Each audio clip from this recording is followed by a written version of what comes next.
വേറെ ഒന്നും പറയില്ല, കിടിലം പടം തന്നെ. പ്രത്യേകിച്ച് കേരളത്തിൽ മാത്രമേ ഇങ്ങനത്തെ കാര്യങ്ങൾ നടക്കുന്നുള്ളൂ എന്നുള്ളതാണ് പ്രധാനമായിട്ടും പറയാനുള്ളത്. നമുക്ക് ആ 2003 നടന്ന സംഭവമില്ലേ, ആ സംഭവത്തെക്കുറിച്ച് പ്രത്യേകിച്ച് എൻ്റെ ജനറേഷനിലുള്ള ആൾക്കാർക്ക് അത്ര അറിയത്തില്ലായിരുന്നു. അജയൻ്റെ രണ്ടാം മോഷണത്തിനെക്കാട്ടിലും ഇതിൽ കുറച്ചുകൂടെ ടോവിനോയ്ക്ക് അഭിനയിക്കാനുള്ള സ്പേസ് ഉണ്ട്.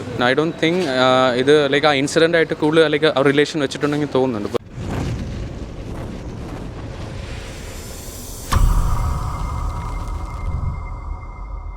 കിടിലം പടമാണോ ബ്രോ? ജോളിയായിട്ടുള്ള സിനിമയൊന്നുമല്ല, വേറെ ഒന്നും പറയില്ല, കിടിലം പടം തന്നെ. കൊള്ളാം ചേട്ടാ, നല്ല സിനിമയായിരുന്നു. നമുക്ക് ഏറ്റവും നമുക്ക് പെട്ടെന്ന് തന്നെ നമുക്ക് ക്യാച്ച് ചെയ്യുന്നത് ടോവിനോയുടെ പെർഫോമൻസ് അടിപൊളിയായിരുന്നു. നല്ല, എനിക്ക് തോന്നുന്നു പുള്ളിയുടെ കരിയർ ബെസ്റ്റ് പെർഫോമൻസ് ആണെന്ന് തോന്നുന്നു. ആ ഒരു സ്റ്റാർ എന്നതിലുപരി ആ താരത്തിനകത്തുള്ള ആ ഒരു താരത്തിനുള്ളിലെ മറ്റേ ആക്ടറിനെ നമുക്ക് എസ്റ്റാബ്ലിഷ് ചെയ്യാൻ ഈ പടത്തിൽ പറ്റി. പിന്നെ പ്രധാനമായിട്ടും പറയാനുള്ളത്, നമുക്ക് ആ 2003 നടന്ന സംഭവമില്ലേ, ആ സംഭവത്തെക്കുറിച്ച് പ്രത്യേകിച്ച് എൻ്റെ ജനറേഷനിലുള്ള ആൾക്കാർക്ക് അത്ര അറിയത്തില്ല അതിനെക്കുറിച്ച്. അങ്ങനെ ഒരു സംഭവം നടന്നിട്ടുണ്ടെന്നുള്ള നമുക്ക് ആ കാര്യം മാത്രമേ അറിയാവൂ. അത് കൂടുതൽ എന്താണ് ആ സംഭവം, അതിൻ്റെ അകത്തുള്ള പ്രശ്നങ്ങൾ എന്താണ്, ആ ഒരു കേസും കാര്യങ്ങളൊക്കെ വ്യക്തമായിട്ട് നമുക്ക് ഈ സിനിമയിലൂടെ മനസ്സിലാക്കാൻ പറ്റുന്നുണ്ട്. നല്ല പടമായിരുന്നു. ഓവറോൾ നല്ല എൻഗേജിങ് ആയിരുന്നു. നല്ല കിടിലം മേക്കിങ്ങും സിനിമാറ്റോഗ്രാഫി, ഏറ്റവും കൂടുതൽ എന്താ പറയുക, നമ്മൾ എടുത്തു പറയേണ്ടത് ജെക്സ് ബിജോയുടെ ആ BGM ആണ്. ബാക്ക്ഗ്രൗണ്ട് സ്കോറിൻ്റെ പൊന്നോ അടിപൊളിയായിരുന്നു. ആ ത്രില്ലിങ്, ഒരു നമ്മളെ സിനിമേനെ മൊത്തത്തിലൊന്ന് എലിവേറ്റ് ചെയ്ത് പോകുന്നത് തന്നെ ആ BGM ആണ്. നല്ല ഫിലിമായിരുന്നു, കൊള്ളാം. ടോവിനോ നന്നായിട്ട് സിനിമയിൽ പെർഫോം ചെയ്തിട്ടുണ്ട്. എനിക്ക് തോന്നുന്നു അജയൻ്റെ രണ്ടാം മോഷണത്തിനെക്കാട്ടിലും ഇതിൽ കുറച്ചുകൂടെ ടോവിനോയ്ക്ക് അഭിനയിക്കാനുള്ള സ്പേസ് ഉണ്ട്. കുറച്ച് നല്ല രീതിയിൽ ടോവിനോ നന്നായിട്ട് പെർഫോം ചെയ്തിട്ടുണ്ട്. ഇഷ്ടപ്പെട്ടു. അല്ല, മനോഹരമായ പടമായിരുന്നു.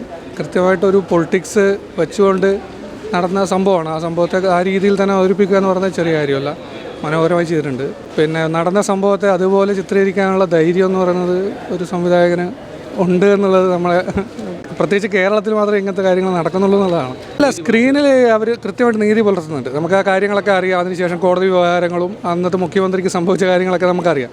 അപ്പോൾ ഇത്തരത്തിലുള്ള രാഷ്ട്രീയ വിഷയം അതുപോലെ ആ കാതൽ വിട്ടുപോകാതെ അവതരിപ്പിക്കുക എന്നുള്ളതും അതിനെ കൊമേഴ്ഷ്യൽ എലമെൻറ്റ് കൂട്ടിച്ചേർത്ത് ഇപ്പോൾ ടോവിനോയെ പോലുള്ള ആൾക്കാർ അഭിനയിച്ചിട്ടുണ്ട്. കൊമേഴ്ഷ്യൽ എലമെൻറ്റ് കൂട്ടിച്ചേർക്കുമ്പോൾ കൂടുതൽ ജനങ്ങളിലേക്ക് എത്തും എന്നുള്ളതും വളരെ മനോഹരമായിട്ട് ചെയ്തിട്ടുണ്ട്. എന്തായാലും ആ കഥ എഴുതിയ അബിൻ ജോസഫ്, അദ്ദേഹം കാലങ്ങളായിട്ട് പിന്നെ നല്ല കഥകൾ എഴുതുന്ന മലയാളത്തിലെ ഉയർന്നു വരുന്ന ഒരു നല്ല കഥാകാരനാണ്. എൻ്റെ സുഹൃത്തു കൂടിയാണ്. അപ്പോൾ അദ്ദേഹത്തിൻ്റെ കൂടി ഒരു രചന അത് ഉൾക്കൊണ്ട രീതിയിൽ സംവിധാനം ചെയ്തു എന്നുള്ളതും വളരെ മനോഹരമായിട്ട് ചെയ്തിട്ടുണ്ട്. കൊള്ളായിരുന്നു, ലൈക്ക് നല്ല സിനിമയായിരുന്നു. ടോവിനോ ഒരു ഡിഫറെൻറ്റ് ക്യാരക്ടറായിരുന്നു.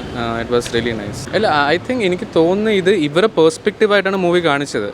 ഐ ഡോണ്ട് തിങ്ക് ഇത് ലൈക്ക് ആ ഇൻസിഡൻ്റ് ആയിട്ട് കൂടുതൽ ലൈക്ക് ആ റിലേഷൻ വെച്ചിട്ടുണ്ടെങ്കിൽ തോന്നുന്നുണ്ട്. But it was really nice. എല്ലാവരും നമ്മൾ ഇനീഷ്യലി വിചാരിക്കും മൂവി ഡിഫറെൻറ്റ് ടൈപ്പാണ്, ജോണറാണെന്ന്. പക്ഷെ പിന്നെ ഇവൻച്വലി അത് പോകുമ്പോഴത്തേക്ക് വേറെ കൊള്ളാം. എല്ലാ ആക്ടേഴ്സും കൊള്ളാം. അതും ഇത്ര ഹ്യൂജ്, കാരണം ലൈക്ക് ചില സീൻസൊക്കെ they had to include too many junior artists. So that's really nice movie.